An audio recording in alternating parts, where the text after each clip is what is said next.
Bab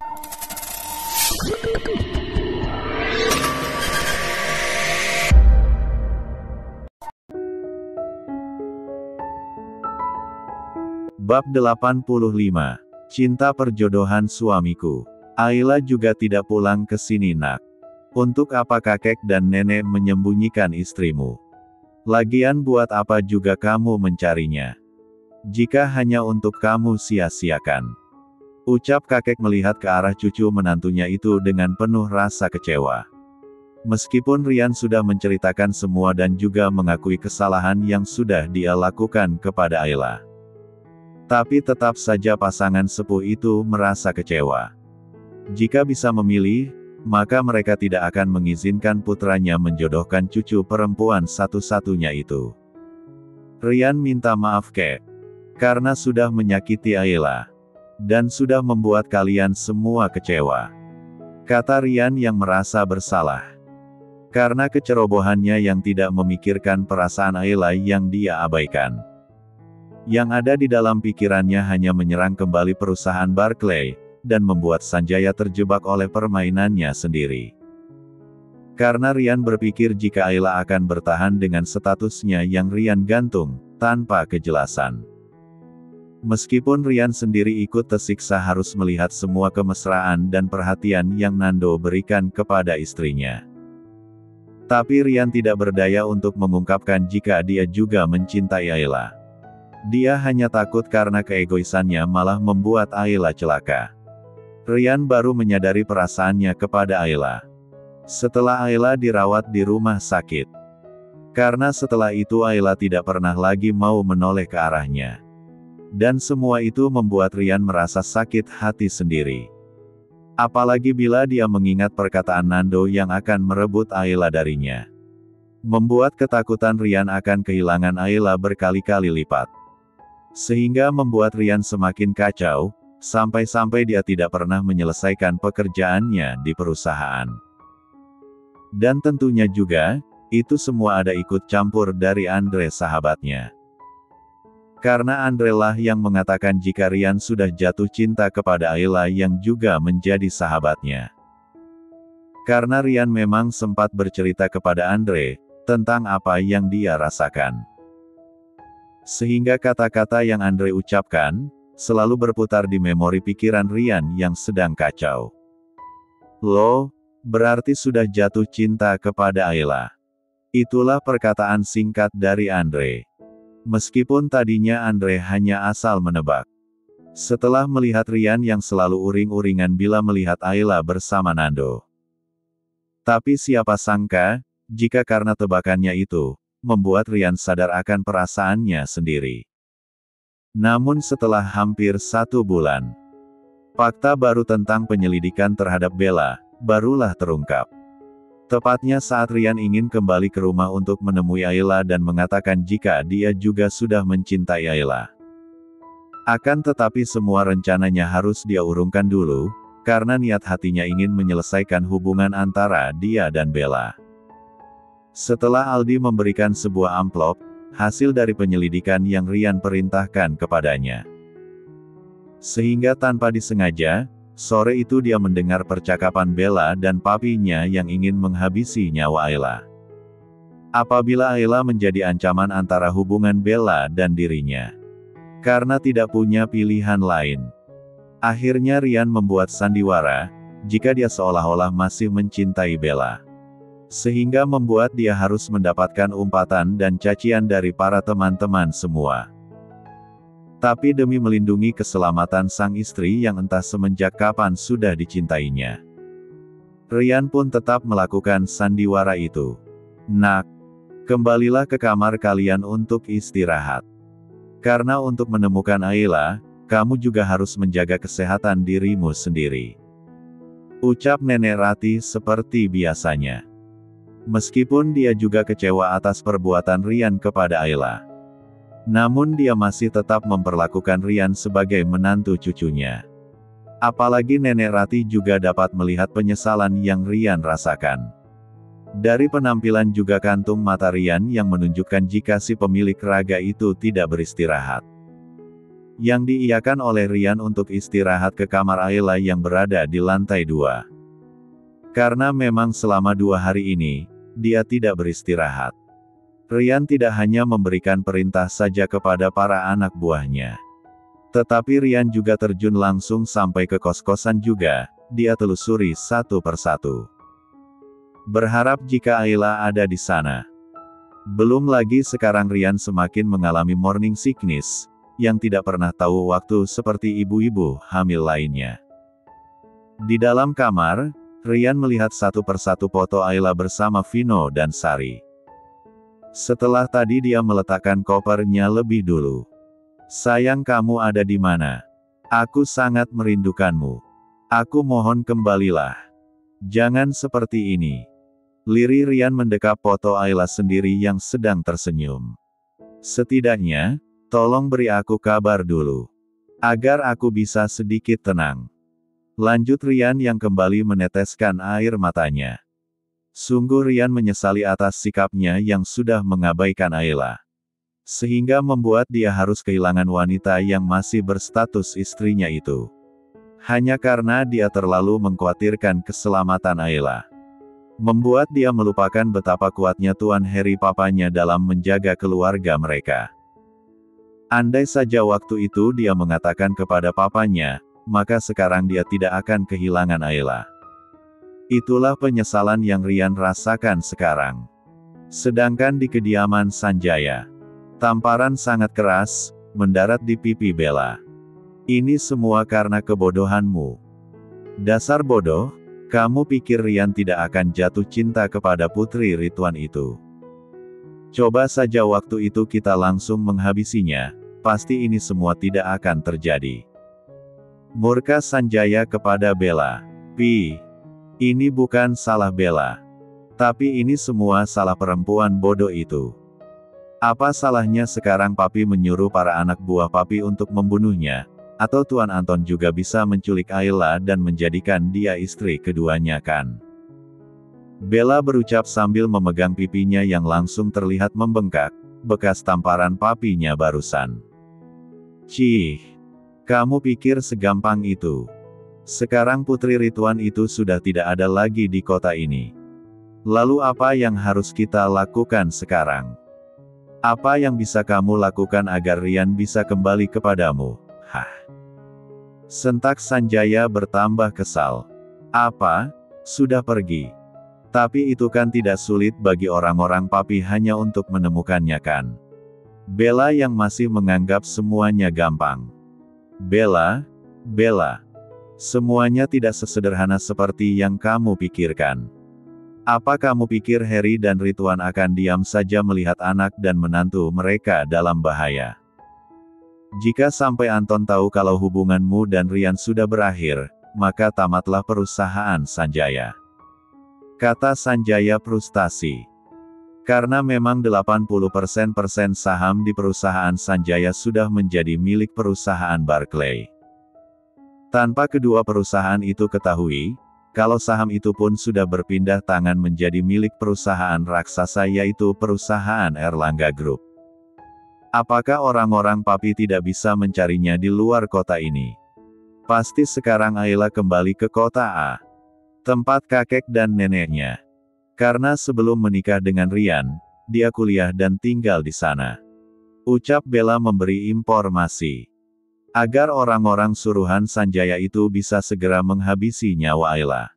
Hanya itulah harapan kita, semoga dia berada di sana. Agar mereka bisa langsung membunuh Putri Rituan itu. Dari dulu dia memang selalu menjadi penghalang semua rencanaku. Sanjaya berucap sambil menggenggam tangannya seperti sebuah pukulan. Sampai semua urat-urat tangannya terlihat. Bab 86. Pagi pun tiba. Setelah selesai sarapan bersama kakek Margono dan nenek Ratih, Rian berpamitan kepada pasangan baya itu, untuk mencari Ayla. Karena nanti sore dia harus kembali lagi ke kota B. Rian tidak tahan bila hanya berdiam diri saja. Sementara keadaan Ayla entah seperti apa dan ada di mana Rian belum tahu. Hampir setengah hari penuh. Rian mencari Ayla namun tidak mendapatkan petunjuk apapun. Dir. HP Rian bergetar karena ada yang menelponnya. Setelah Rian lihat, ternyata yang menelpon itu adalah Aldi. Dengan terburu-buru Rian mengangkatnya berharap ada kabar baik tentang Ayla. Rian, iya Al. Apa kalian sudah menemukan keberadaan istriku? Rian sudah bertanya sebelum Aldi berbicara. Aldi, maaf Tuan Muda, saya menelpon hanya ingin memberitahu jika Nona Ayla pasti tidak berada di kota A juga. Karena saya sudah mengecek seluruh penerbangan maupun jalur bis dan kereta api. Nona Ayla ternyata tidak ada membeli tiket keberangkatan kemanapun selama 3 hari belakangan ini. Kata Aldi yang masih berada di bandara. Rian, apa? Mana mungkin bisa? Lalu kemana dia pergi? Jika terjadi sesuatu padanya, mana mungkin dia berpamitan sebelum pergi? Ucap Rian memijit pelipisnya, karena pusing memikirkan keberadaan Ayla. Aldi, Tuan Muda, saya yakin Nona Ayla sekarang berada di tempat yang aman dan juga pasti Tuan Heri lah yang membawa Nona pergi, makanya kita tidak bisa melacak keberadaan Nona. Jadi lebih baik Anda kembali saja dulu. Setelah di sini, baru sama-sama kita pikirkan jalan keluarnya. Sebab sekarang kita juga harus mengurus perusahaan Barclay dan Sanjaya. Kalau tidak, pengorbanan Anda selama ini akan sia-sia.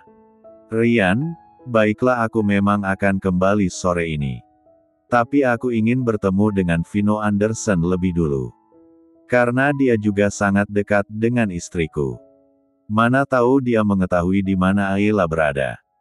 Tadi aku sudah mengirim pesan kepadanya. Ucap Rian yang menarik nafas panjang. Berharap setelah bertemu Vino nanti, dia akan segera menemukan keberadaan Ayla. Setelah menutup telepon dari Aldi, Rian langsung saja memutar arah setir mobilnya untuk menemui Vino dan Sari. Karena tadi dia juga menyuruh Vino membawa Sari. Tapi Rian belum menjelaskan apa-apa kepadanya. Hanya 17 menit. Mobil mewah Rian sudah memasuki parkiran tempat mereka akan bertemu. Sebelumnya, Rian memang sudah sering bertemu dengan Vino sebagai rekan kerja. Tapi hari ini, Rian menemui Vino sebagai suami dari Ayla. Jadi ada rasa aneh yang Rian rasakan saat ini, apalagi dia menemui Vino hanya ingin menanyakan keberadaan istrinya yang sudah dia abaikan selama ini. Selamat siang Tuan Vino. Bagaimana kabar Anda? Rian menjabat tangan Vino seperti biasanya mereka bertemu. Selamat siang juga Tuan Rian. Kabar saya baik. Lalu bagaimana kabar Anda sendiri? Jika saya tidak salah menebak, sepertinya kabar Anda kurang baik. Jawab Vino berdiri dari duduknya dan menerima uluran tangan dari Rian. Sepertinya tebakan Anda benar sekali Tuan Vino. Karena hal itulah saya ingin menemui Anda dan... Rian mengantung ucapannya melihat ke arah samping Vino yang tidak ada Sari di sana. Oh maaf, saya lupa. Sari sedang ke toilet sebentar. Mari silahkan duduk, sebentar lagi dia pasti akan datang. Tapi jika saya boleh tahu, ada hubungan apa Anda dengan sahabat saya? Vino yang mengira jika Rian sebetulnya ingin menemui Sari. Maaf aku membuat kalian menunggu. Suara Sari yang datang tiba-tiba menghentikan Rian yang ingin menjawab pertanyaan dari Vino. Tidak apa-apa. Saya juga baru datang. Perkenalkan nama saya Rian. Rian memperkenalkan dirinya kepada Sari. Karena ini adalah kali pertama mereka bertemu. Biasanya Rian hanya melihat foto atau mendengar namanya saja. Sedangkan Sari sendiri, belum mengetahui siapa dan mau apa Rian meminta Vino membawa dirinya kemari. Setelah mereka bersalaman, Sari pun ikut duduk di sebelah Vino. Sedangkan Rian duduk di seberang tempat mereka berdua. Karena mereka sekarang sedang berada di ruang VIP restoran mewah yang ada di pusat ibu kota A. Mari kita pesankan makan siang dulu. Setelah itu baru kita membicarakan masalah Tuan Rian dengan sahabat saya. kata Vino yang merasa sudah lapar. Plak. Aduh. Kamu kenapa malah mukul aku, Sar? Sungut Vino mengelus bahunya yang dipukul oleh Sari pakai tas kecil yang dibawanya. Lagian apa maksud kamu mau membicarakan masalah aku sama Tuan Rian? Jangan bilang kamu mau jodohin aku ya. Karena meskipun Tuan Rian ini tampan, aku tetap tidak mau menikah karena perjodohan. Nanti seperti Ayla, punya suami tidak bertanggung jawab. Dan malah tukang selingkuh. Cerocos Sari merasa emosi. Mengingat perlakuan suami Ayla sahabatnya. Tanpa mereka ketahui, jika suami Ayla itu adalah Rian sendiri. Glek. Rian menelan liurnya sendiri, karena tertohok mendengar ucapan Sari. Merasa kurang enak sendiri. Rian langsung saja mengajak mereka memesan makan siang lebih dulu. Karena setelah Rian menjelaskan kepada mereka nanti, entah bagaimana reaksi dari kedua sahabat dari istrinya itu. Begitu pesanan sudah datang, mereka langsung saja menghabiskan makanan mereka masing-masing. Sampai terdengar suara Rian berdehem sebelum dia berbicara. Begini Tuan Vino, Sari. Saya mohon maaf sebelumnya sudah merepotkan kalian berdua untuk bertemu di sini. Saya hanya ingin menanyakan keberadaan Ayla. Apakah kalian tahu sekarang dia ada di mana? Karena dia pernah bercerita tentang kalian berdua. Jadi saya pikir, mungkin saja dia bercerita mau pergi kemana. Ucap Rian kembali duduk dengan tegap. Iya, kami berdua memang sahabatnya, namun kami tidak tahu dia pergi kemana. Tapi ada hubungan apa Anda sama Ayla? Kenapa Anda mencarinya sampai sejauh ini? Vino yang kembali melempar pertanyaan kepada Rian. Rian pun menceritakan lebih dulu dari awal mereka membuat perjanjian sebelum menikah, sampai Ayla mengungkapkan perasaannya terhadap Rian. Dan tentang Rian yang sudah mencintai Ayla juga. Termasuk sandiwaranya yang masih mencintai Bella. Rian sengaja menceritakan semuanya, agar mereka bisa mengerti posisi menjadi dirinya. Saya adalah suaminya. 3 hari yang lalu, Ayla pergi meninggalkan rumah. Saya datang ke kota ini memang sengaja hanya untuk mencari Ayla. Ucap Rian setelah menceritakan semuanya. Apa? Jadi kamu adalah suami Ayla? Jadi kamu lelaki brengsek itu? Vino langsung berdiri dan memberikan Rian pukulan secara membabi buta. Bu, brengsek, jadi kamu orang yang sudah menyakiti Ayla. Untuk apa kamu mencarinya? Kamu tidak pantas menjadi suaminya, pengecut. Vino yang ingin memberikan Rian pukulan lagi. Tapi dia sudah ditarik oleh Sari, agar tidak kembali lagi memukul Rian. Vin, udah. Jangan seperti anak kecil. Apa kamu tidak dengar tadi alasan Rian melakukan semuanya? Dia melakukannya demi melindungi nyawa Ayla. Sari menarik Vino ke tempat duduknya lagi. Sedangkan Rian tidak ada membalas pukulan yang Vino berikan. Karena dia mengaku bersalah. Brengsek, ternyata kamu lelaki itu. Lepasin aku, Sar, dia pantas menerimanya. Maki Vino yang tidak menggunakan embel-embel tuan lagi, begitu pula dengan Sari. Setelah mendengar pengakuan Rian, mereka hanya menyebut nama saja. Rian, apapun alasannya, kamu sudah menyakiti sahabat kami. Dan Ayla sudah mengambil keputusan yang tepat meninggalkan kamu. Meskipun kami mengetahui tempat Ayla, jangan harap kami akan memberi tahumu. Sudah, ayo Sar, kita pergi. Vino langsung saja menarik Sari keluar dari sana. Sedangkan Rian tersenyum sendiri mengingat kebodohannya, mana mungkin ada yang mau membantu dirinya. Setelah apa yang sudah dia lakukan kepada Ayla, yang sangat disayangi oleh semua orang terdekatnya. Setelah membayar semua pesanan mereka, Rian langsung saja pulang ke rumah kakek Ayla lebih dulu. Karena 1 jam lagi, dia sudah harus terbang ke kota B. Tanpa menghiraukan pandangan orang-orang yang melihat ke arah mukanya, bekas pukulan dari Vino tadi. Karena bagi Rian, rasa sakit kehilangan Ayla jauh berkali-kali lipat daripada sakit bekas pukulan. Bab 87. Di luar pulau. Tepatnya di villa milik keluarga Erlangga, yang ditempati oleh Ayla sekarang. Ayla sedang berjalan-jalan di taman yang berada di sekitar villa mewah itu. "Nona muda, ada telepon dari kota A. Apakah Nona mau menerimanya?" tanya seorang pelayan datang mendekat ke arah Ayla. "Siapa?" jawab Ayla singkat. "Dari sahabat Nona, Nona Sari," ucap si pelayan yang sudah berdiri di depan Ayla. "Angkat saja, saya juga ingin berbicara dengannya." Ayla berjalan masuk bersama pelayanan itu. HP milik Ayla memang sengaja dia matikan, agar tidak ada yang bisa menghubungi dirinya. Sedangkan orang-orang terdekatnya, jika mau menelpon maka harus melalui telepon rumah saja.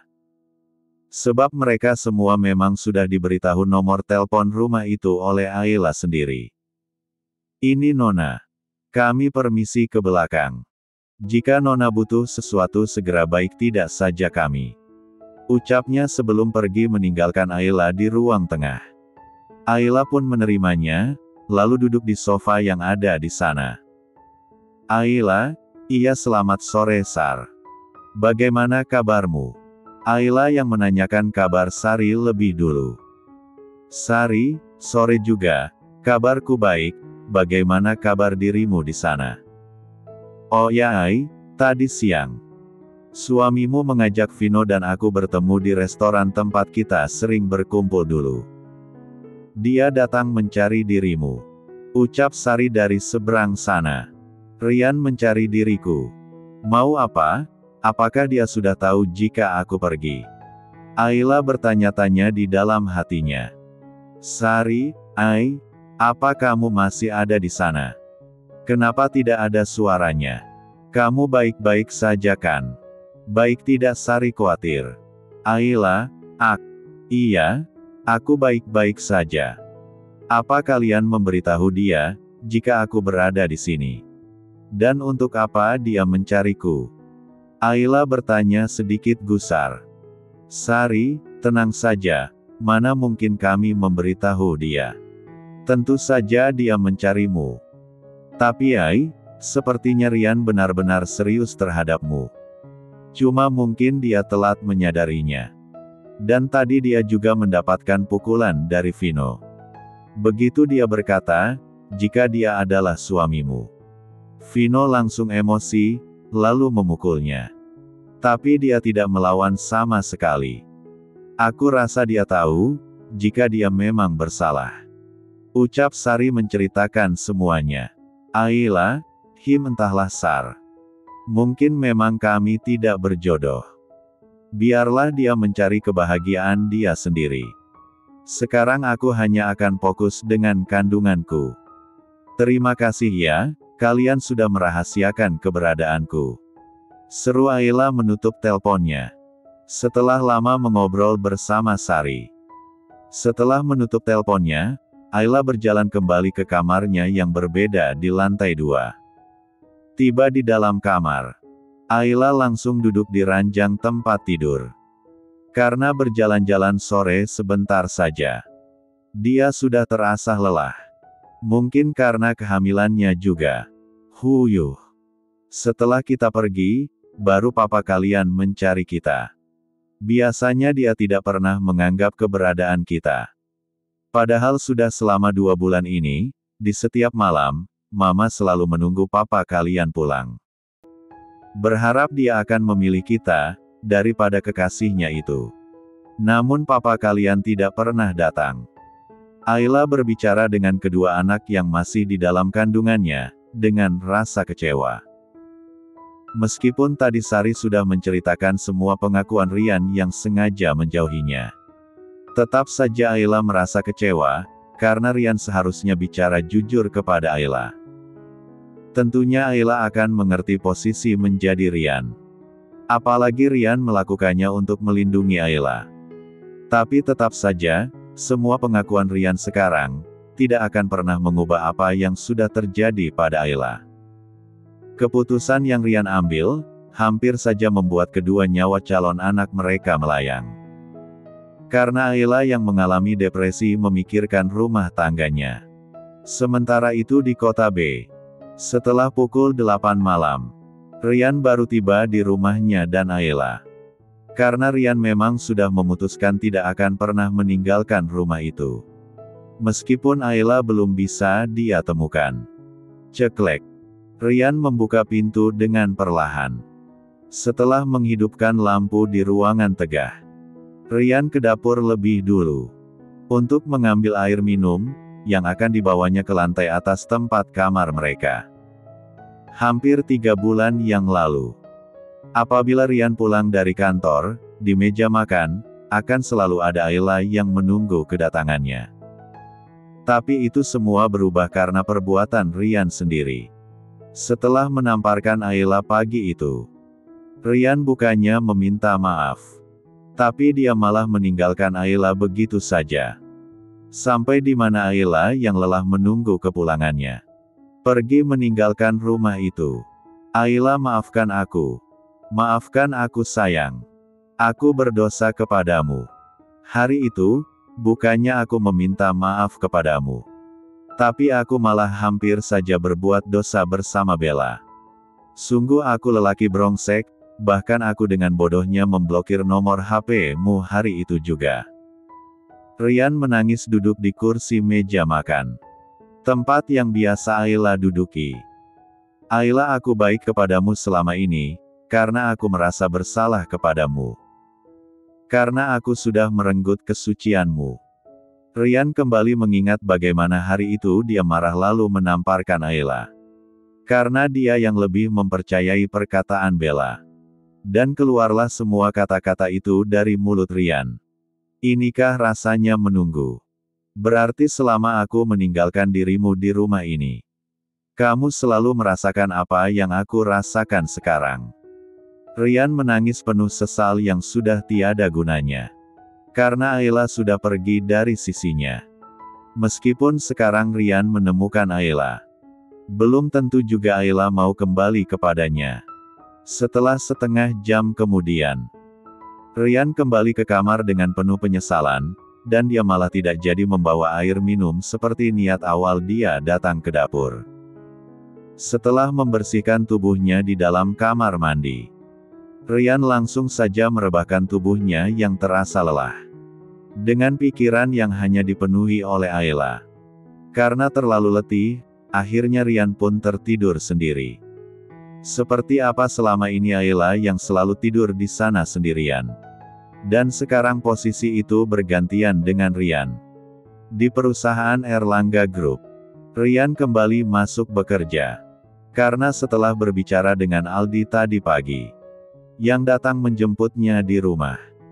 Setelah mendengar semua penjelasan dari Aldi, Rian akhirnya memutuskan untuk kembali mengurus perusahaan.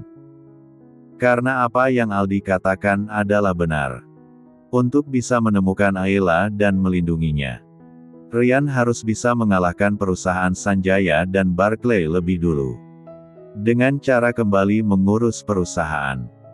Karena meskipun sekarang dia bisa menemukan Ayla, tapi jika dia tidak bisa melindunginya, maka akan membahayakan keselamatan Ayla. Barulah Rian kembali bersemangat untuk kembali ke perusahaan Erlangga Group. Tadinya Rian ingin berhenti dan akan mengembalikan semuanya kepada papanya lagi. Sebab Rian hanya ingin fokus mencari Ayla.